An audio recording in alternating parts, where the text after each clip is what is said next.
Olá, pessoinhas, tudo bem? Como vocês estão? Eu espero que bem. Vamos lá para mais uma semana nas nossas videoaulas. Espero que vocês estejam aproveitando, né? Com todas as dificuldades que aparecem, mas também vamos utilizar esse momento como um momento de usufruto de algo positivo, né? Em relação às nossas vidas, em relação ao nosso processo de ensino-aprendizagem e especificamente em relação à nossa disciplina, né? Bom, então hoje eu vou falar para vocês, dando continuidade aos nossos estudos, sobre os objetivos e conteúdos de ensino, que se refere ao capítulo 5 da obra didática de Libânio. Eu faço a sugestão também para que vocês leiam o capítulo 6, que vai tratar especificamente sobre os métodos de ensino, que eu vou mencionar algumas coisas aqui para vocês durante a minha explanação, mas que não é o foco principal. Portanto, eu gostaria muito que vocês lessem esse capítulo 5 para as nossas próximas aulas, mas para a semana que vem, e para vocês aprofundarem um pouco no tema, levantarem algumas dúvidas, né? Se for necessário, vocês entrarem em contato para que nós sanemos essas dúvidas levantadas, mas seria mais para vocês se aprofundarem mesmo naquilo que eu vou explicar agora, porque esses minutinhos que nós vamos aqui conversar a respeito disso talvez sejam insuficientes para um aprofundamento e para o levante de dúvidas que depois só vem numa segunda leitura, numa segunda observação sobre a minha fala, uma segunda escuta sobre essa fala. Então fiquem à vontade, mas eu gostaria muito que vocês fizessem essa leitura. Eu vou continuar com a obra de Libânio, embora nas próximas aulas eu vá apresentar para vocês outros autores também, porque eu considero que ele escreva de uma forma fácil de ser compreendida. Então ele coloca muito facilmente aquilo que ele pensa, ele consegue esboçar muito bem o seu pensamento, ele consegue esboçar de uma forma facilitada, então não fica uma leitura cansativa, né? Uma leitura com aspectos de dificuldade que muitas vezes são colocados por outros autores. Embora durante a minha explicação de hoje, eu vou apresentar para vocês algumas divergências de pensamentos que eu tenho em relação ao Libânio. Vocês sabem que eu sou de uma fundamentação teórica muito pautada em Saviani, e por conta disso eu acabo tendo algumas divergências em relação ao que ele coloca.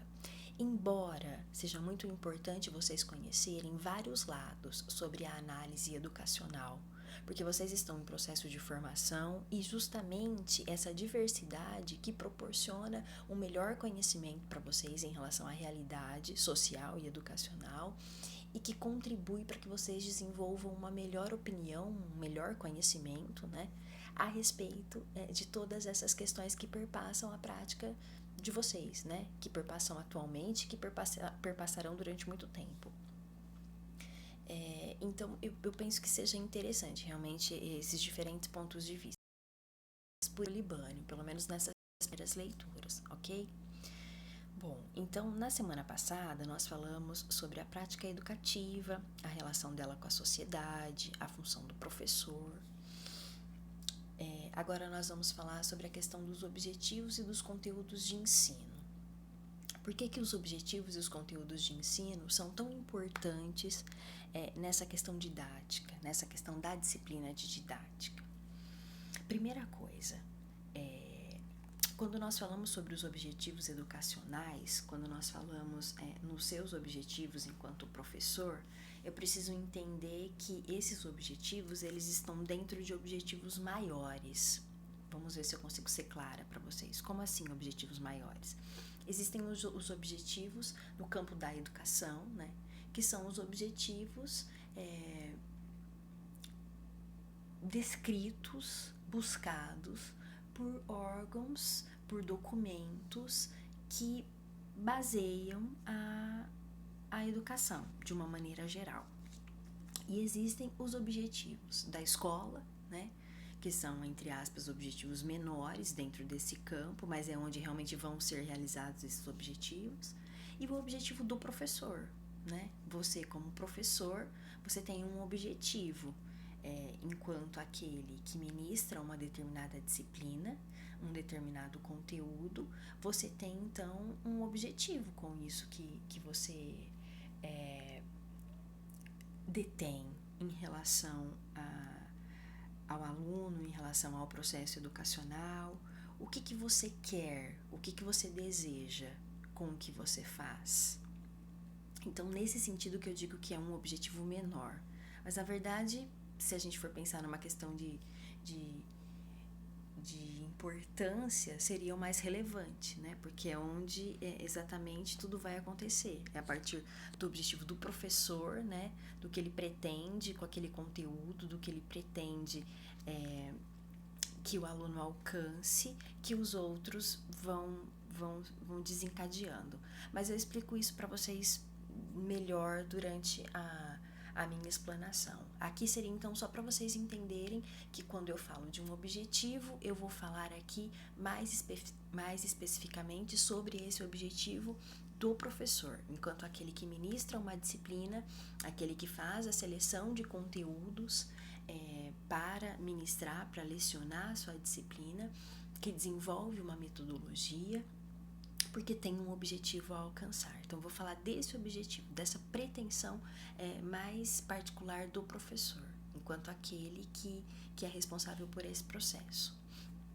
Eu digo, então, aqui que os objetivos educacionais, eles acontecem mediante uma ação intencional e sistemática. Eu volto com vocês em relação à nossa discussão da semana passada, que a prática educativa, a ação pedagógica, ela é intencional. Ela é intencional justamente porque ela tem um objetivo. Portanto, não há prática educativa sem objetivos. Se você tem uma intenção, você tem um objetivo, você tem um propósito. Você faz aquilo com um objetivo, com um propósito. Você tem uma intencionalidade. Se você tem uma intencionalidade, consequentemente, você tem um objetivo. O Libânio, ele destaca que os objetivos possuem 3 referências interligadas e sujeitas a contradições, que foi o que eu mencionei no início da fala com vocês, que talvez não tenha ficado tão claro, mas que agora nós vamos esmiuçando à medida que eu vou explicando para vocês.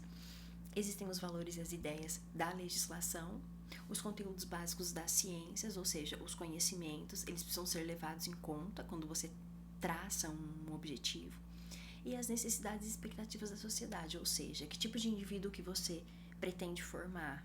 Então, isso está dentro dos seus objetivos, né? Você tem que levar em conta tudo isso, que tem uma legislação que vai permear o seu trabalho, que permeia, né, o elencar dos seus objetivos. Você precisa levar em conta os conhecimentos que são imprescindíveis, né, para o alcance desses objetivos, e que esse indivíduo ele tem necessidades e expectativas, dentre as quais fazem parte de toda uma sociedade, né, que ele vive. Eu tentei ser mais didática com vocês, vou fazer um trocadilho aqui, que eu pensei no seguinte: quando a gente fala em objetivos, eu posso utilizar a expressão pra quê. Então, pra que eu faço isso? Aí tá bem claro qual seria o meu objetivo. Sempre que eu me pergunto pra quê, eu consigo delimitar o meu objetivo. Quando eu pergunto o que seriam os conteúdos que eu vou utilizar. E quando eu me pergunto como seriam os métodos, né? Então, para que seria o objetivo? Para que eu vou ensinar isso? Eu consigo delimitar o meu objetivo. O que eu vou utilizar para poder ensinar isso? São os conteúdos. E como eu vou fazer? São os métodos. Então, os conteúdos, na verdade, ele usa uma definição bem interessante, mas que não é tão fácil de ser entendida, mas que eu vou simplificar para vocês. Base objetiva da instrução, referidos aos objetivos e viabilizados pelos métodos de transmissão e assimilação. O que são esses conteúdos, então? São esses conhecimentos que têm base científica, que foram sistematizados, organizados, acumulados pela sociedade, que podem ser transmitidos e assimilados por alguém. E cabe aos métodos, ao como, né? Que eu disse para vocês que eu posso trocar pela pergunta como. Dinamizar as condições e modos de realização do ensino. Então, é justamente isso que eu disse para vocês.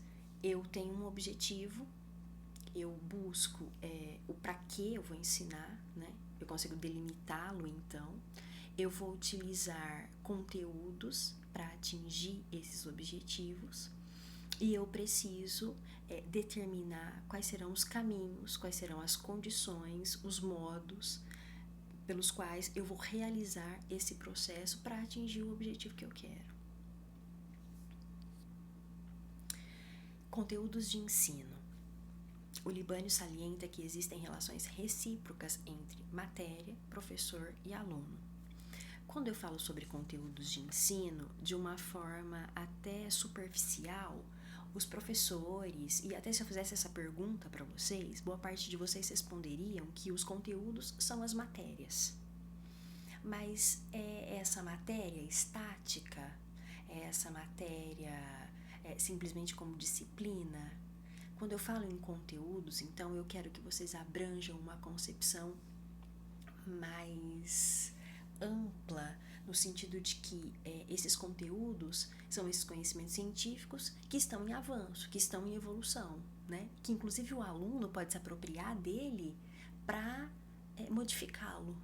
Então, isso é bem interessante, porque quando eu apresento esses conteúdos não como matéria, mas como conhecimentos em processo, eu consigo colocar ativamente o meu aluno nesse processo de ensino-aprendizagem. Então, não é uma assimilação passiva, é uma assimilação ativa. Então, vejam que, mesmo por uma metodologia, entre aspas, tradicional de apresentação de um conteúdo, por exemplo, eu consigo colocar meu aluno na atividade. Por quê? Porque ele vai entender que esse conhecimento é importante para a sua apropriação, porque ele, enquanto um sujeito ativo da sociedade, consegue se apropriar dele justamente para modificá-lo. E isso ele é capaz de fazer. Vocês entenderam? Se vocês não entenderam, depois vocês me perguntem, que eu adoro explicar essa parte, tá? Os conteúdos de ensino, então, não são estáticos, cristalizados, mas significativos, porque articulados às condições socioculturais e individuais dos alunos vão, obviamente, fazer a diferença. É o que eu acabei de explicar para vocês. Quando que um conteúdo ele é significativo? Quando esse conhecimento científico é apresentado para o aluno, mas consegue fazer sentido em relação à vida dele, ou melhor dizendo, quando ele percebe a necessidade de utilização desse conhecimento na sua vida, para a sua vida. E quando eu digo na sua vida, para a sua vida, eu não estou falando de um contexto único, de um contexto de vida único, que é o seu contexto cultural ali, mas de um contexto que pode ser ampliado. Então, quando ele percebe que ele pode fazer a utilização desse conhecimento, a aplicação desse conhecimento para a vida, em qualquer instância que seja, esse conhecimento se torna significativo. Eu fiz aqui um Ctrl+C, Ctrl+V mal feito do Libânio, da página 120 do livro, onde ele diz assim: compreende objetivos como visão integrada e interativa, unida aos conteúdos a serem construídos, para que eles se tornem o ponto de convergência entre o político e o técnico, entre a teoria e a prática, e entre o ensino e a aprendizagem. E eu volto no slide anterior, as relações recíprocas entre matéria, professor e aluno. Então, eu diria que esse processo de ensino, ele se dá permanentemente quando nós temos uma relação entre os conteúdos, o professor, porque é o professor que vai fazer essa mediação entre esses conteúdos e o aluno, né? Então, vou voltar, esses conteúdos, o professor e o aluno, porque é o aluno assimilando por meio do professor, né? Por meio dessa mediação feita pelo professor, ativamente esse conteúdo, que nós vamos ter aquilo que nós chamamos de conteúdo significativa. Espero que vocês tenham entendido. A relação objetivo, conteúdo e método é uma relação, é uma tríade aqui que não se separa. eu coloquei para vocês o que eu acabei de dizer anteriormente, que de acordo com o Libani, o conteúdo de ensino não é a matéria em si, mas uma matéria de ensino selecionada e preparada pedagógica e didaticamente para ser assimilada pelos alunos. É isso que eu disse para vocês. Não é simplesmente uma matéria que você vai lá, faz um recorte, passa para os alunos para eles memorizarem e depois reproduzirem em prova. Isso não é o conteúdo de ensino que nós estamos trabalhando aqui na disciplina de didática e que deve ser trabalhado por vocês. O conteúdo de ensino é aquele conhecimento ativo, é aquele conhecimento baseado na ciência, onde o aluno percebe que a apropriação desse conhecimento é imprescindível para que ele entenda a sua realidade e a transforme. Os métodos são a forma pelas quais os objetivos e conteúdos se manifestam no processo de ensino. Foi o que eu acabei de dizer para vocês, né? Para que esses objetivos sejam alcançados e os conteúdos utilizados, eu preciso de um método, né? Eu preciso do como eu vou fazer isso. Se eu tenho um conteúdo a ensinar, porque eu tenho um objetivo a alcançar, quais são os caminhos, né? Quais são as formas que eu vou, então, desenvolver para que isso tudo seja almejado.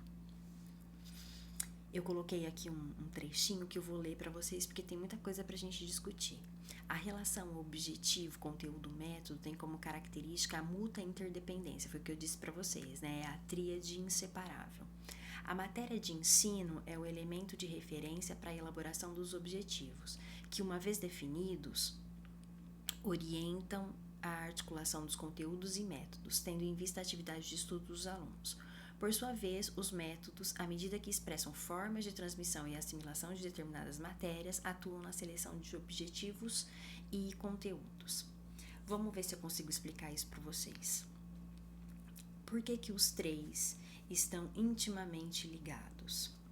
Porque quando eu escolho um objetivo, quando eu almejo, quando eu delimito esse objetivo, melhor dizendo, quando eu pretendo algo a partir de alguma coisa, que seria a partir do conteúdo. O conteúdo, então, eu vou usar como sendo ponto de partida. Eu não sei se alguns teóricos me ouvindo vão arrepiar, mas eu vou continuar afirmando. Eu vou usar então os conteúdos como sendo o ponto de partida, porque eu preciso partir desses conteúdos para delimitar onde eu quero chegar. E para isso então eu preciso de um método que vai então me mostrar, né, a aplicação, entre aspas, desse conteúdo para eu chegar nos objetivos.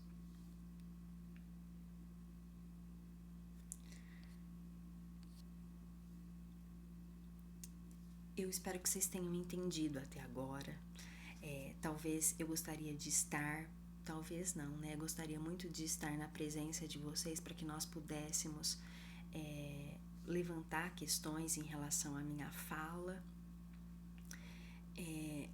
Eu não sei se ficou tão claro assim, mas eu fico imaginando eu explicando isso para vocês, o quanto que nós poderíamos conversar, né, a respeito. Antes de entrar no conceito de método de ensino, eu quero deixar duas coisas bem claras para vocês. O que eu poderia, então, definir como sendo processo de ensino? Quando eu falo em processo de ensino, eu estou falando em tudo aquilo que põe em movimento os elementos que constituem a didática. Eu estou falando sobre os objetivos, os conteúdos, o ensino e a aprendizagem. Então, quando eu falo em processo de ensino, eu estou falando em todos esses elementos que movimentam a didática, que movimentam, então, todo o processo de aquisição do conhecimento, todo esse processo de viabilidade de aquisição desse conhecimento. Ficou claro?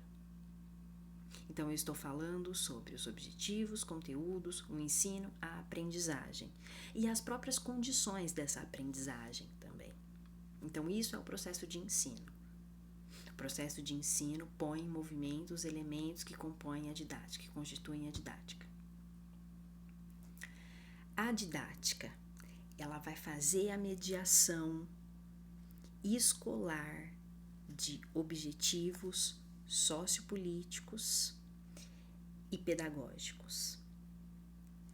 E ela vai articular o ensino e a aprendizagem em relação a esses objetivos, orientando o trabalho do professor.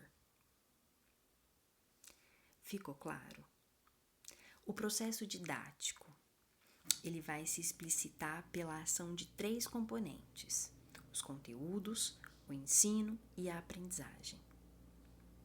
O ensino é a atividade do professor, a aprendizagem é a atividade do aluno. Vou repetir para vocês degustarem. O ensino é a atividade do professor, a aprendizagem é a atividade do aluno. Por isso que hoje se prefere falar muito mais no processo de aprendizagem do que no processo de ensino.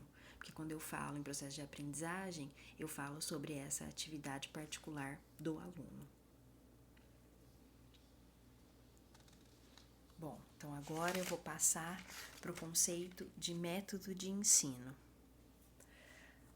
O conceito de método de ensino é o que eu falava para vocês em relação ao caminho para se atingir um objetivo. Se eu tenho um objetivo, se eu tenho o que fazer para atingir esse objetivo, o que no sentido dos conteúdos, eu preciso saber, eu preciso discutir sobre os meios mais adequados de isso ser alcançado. Então, esse caminho, esses meios, é que eu vou chamar então de método. Os métodos são determinados pela relação objetivo-conteúdo e referem-se aos meios para alcançar os objetivos gerais e específicos do ensino, ou seja, ao como do processo de ensino, englobando as ações a serem realizadas pelo professor e pelos alunos para atingir os objetivos e conteúdos. Temos assim as características dos métodos de ensino. Estão orientados para os objetivos, implicam uma sucessão planejada e sistematizada de ações, tanto do professor quanto dos alunos, requerem a utilização de meios, que são os recursos didáticos. Eu acho que ficou claro isso para vocês, né? Eu só coloquei aqui esse recorte do texto para definir com as palavras do Libânio o que eu expliquei para vocês em relação a esse meio, né? A esses meios mais adequados. Aqui, pessoinhas, eu falo sobre a questão da escolha, da organização dos métodos, bem como da escolha e das organizações, dos conteúdos. Eu não vou me aprofundar agora nessa questão da escolha dos conteúdos. Mas prestem atenção. Antes de eu falar sobre a escolha dos métodos, eu vou rapidamente falar para vocês sobre a escolha dos conteúdos. Em última instância, a responsabilidade de escolha dos conteúdos é do professor. Só que não sejamos ingênuos na questão de que o professor tem autonomia para essa escolha, porque ele não tem. Ele tem lacunas onde ele pode utilizá-las e ser autônomo nas suas escolhas. Mas a autonomia total ele não tem, porque ele segue diretrizes, ele segue normativas, ele segue documentos, ele segue currículos. Então, quando ele vai fazer a seleção de um conteúdo, ele já possui praticamente essa seleção feita. Só que o que ele pode fazer enquanto responsável por esse processo, em executar todo esse processo? Ele pode, por meio da sua dimensão de conhecimento da realidade social, econômica, política, fazer uma ligação desses conteúdos com as vivências dos alunos, com a sociedade da qual o aluno faz parte, e ele pode complementar esses conteúdos. Ele pode dar profundidade para esses conteúdos. Eu não sei se vocês me entenderam. Você não precisa ensinar a matéria. Você pode ensinar conteúdos e você pode se aprofundar nesses conteúdos. E você pode se utilizar das lacunas que são dadas a você, professor, e então fazer esse processo de profundidade que é seu de direito. Espero que vocês tenham entendido o meu recado. A mesma coisa em relação aos métodos. Muitas vezes vocês vão trabalhar com materiais que vão sugerir alguns métodos para vocês aplicarem alguns conteúdos, né, alguns conhecimentos para atingir um objetivo. Vocês precisam analisar a viabilidade dessas sugestões, porque você vai conhecer o perfil da sua sala, o perfil do seu aluno, né? E aí você vai fazendo as adaptações, as adequações necessárias para poder atingir aquela clientela que você tem. Embora eu não goste muito dessa palavra clientela, mas ela foi necessária para que vocês então entendessem onde eu quero chegar. Os meios de ensino são alguns recursos didáticos, né, que vocês, quando fazem aí os planos de aula, precisam colocar a metodologia, né, os métodos e os recursos que vocês irão utilizar para poder aplicar a metodologia. Eu não vou ler, depois vocês fiquem à vontade para fazer a leitura dos slides. E eu tenho aqui mais 2 para que nós terminemos a aula, que eu gostaria de ler, porque é aqui que eu vou mostrar algumas divergências que eu tenho em relação ao Libânio.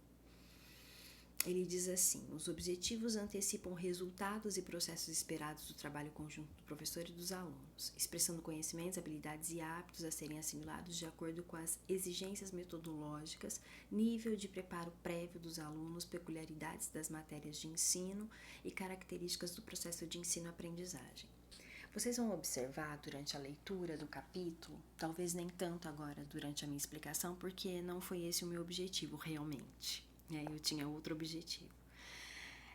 Vocês vão observar que o Libânio, ele tem muito um pensamento, lembrando um pouco da teoria de Bourdieu, que eu trabalhei com vocês o ano retrasado e um pouquinho o ano passado. O ano retrasado eu acho que vocês não trabalharam tanto, mas o ano passado, na disciplina que eu ministrei, eu me lembro nas últimas aulas, acho que vocês pediram para que eu falasse um pouquinho sobre Bourdieu. E eu acabei preparando uma aula para poder falar de Bourdieu com vocês. E eu não sei se vocês se lembram da teoria de Bourdieu, que ele vai defender que a escola, muitas vezes, acaba sendo um aparelho reprodutor das ideologias da classe dominante. Porque tudo aquilo que é ensinado na escola não faz sentido para os alunos de classes menos favorecidas, quando estão lá, porque eles não possuem o capital cultural necessário para que eles consigam ascender a essa condição esperada a partir daquilo que é apresentado para eles. O Libânio, ele compartilha um pouco dessa opinião, né? Pensando no pensamento de Bourdieu. Talvez ele tenha bebido um pouco na fonte desse pensador para poder fazer as afirmações que ele faz. E ele fala sobre essa questão de que quando você pensa num objetivo, você precisa pensar num objetivo também levando em conta esses conteúdos que sejam pertinentes à realidade do aluno.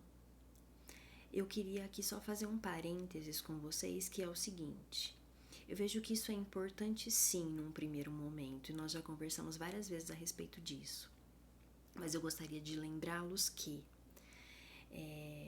se o aluno não tem esse capital cultural necessário para que ele progrida ali, é papel da escola e do professor oferecer isso para o aluno. Porque, mais uma vez, eu vou defender com vocês que os conteúdos, os conhecimentos científicos, eles não são feitos pela e para a elite. São conhecimentos construídos coletivamente por uma humanidade que pensa, que corrobora, que age, para que nós consigamos avançar em todos os aspectos que sejam possíveis neste mundo. Então, eu não vejo que um conteúdo ele foi desenvolvido pela e para a elite. O conhecimento que é científico, ele é de direito de todos. Eu vou repetir mais uma vez para vocês. O conhecimento que é científico, ele é de direito de todos. E se ele não está fazendo sentido para o aluno, porque ele não tem capital cultural para conseguir compreender, o professor precisa encontrar meios de aumentar esse capital cultural desse aluno para que ele consiga entender aquele determinado conteúdo, aquele determinado conhecimento. A gente poderia pensar agora na situação do coronavírus. Quantas pesquisas estão sendo feitas? Quanto conhecimento está sendo desenvolvido sobre essa questão que nós estamos vivenciando neste momento tão específico da nossa atualidade? Vocês acreditam que somente a elite tem participado dessas pesquisas? Vamos pensar, por exemplo, em quem está dentro da USP, da Universidade de São Paulo. Será que é uma parte só elitizada que está ali dentro fazendo essas pesquisas? Ou será que tem ali dentro filhos de operários, de trabalhadores comuns, como todos nós? Será que eles já não chegaram ali naquele ponto de desenvolvimento de pesquisas? E aí a minha resposta para vocês é sim. Pode haver uma parte elitizada, mas existe uma parte operária também. E o que eu quero dizer com isso? Que o conhecimento está sendo construído ali coletivamente. E tudo o que for desenvolvido sobre o tema que eles estudam, sobre o assunto que eles estudam, é de direito de todos saberem. Esse conhecimento ele tem que ser socializado porque é direito de todos conhecerem. Aqui eu deixo um outro recorte do capítulo referente a métodos de ensino e sobre a discussão que nós tivemos, que eu vou lê-la para que nós terminemos então a nossa videoaula. E eu espero que tenha sido proveitoso para vocês. Podemos dizer que os métodos de ensino são as ações do professor pelas quais se organizam as atividades de ensino dos alunos para atingir objetivos do trabalho docente em relação a um conteúdo específico. Eles regulam as formas de interação entre ensino e aprendizagem entre o professor e os alunos, cujo resultado é a assimilação consciente dos conhecimentos e o desenvolvimento das capacidades cognitivas e operativas dos alunos. Então é isso, né, pessoinhas? Espero que tenhamos crescido com os meus comentários de hoje.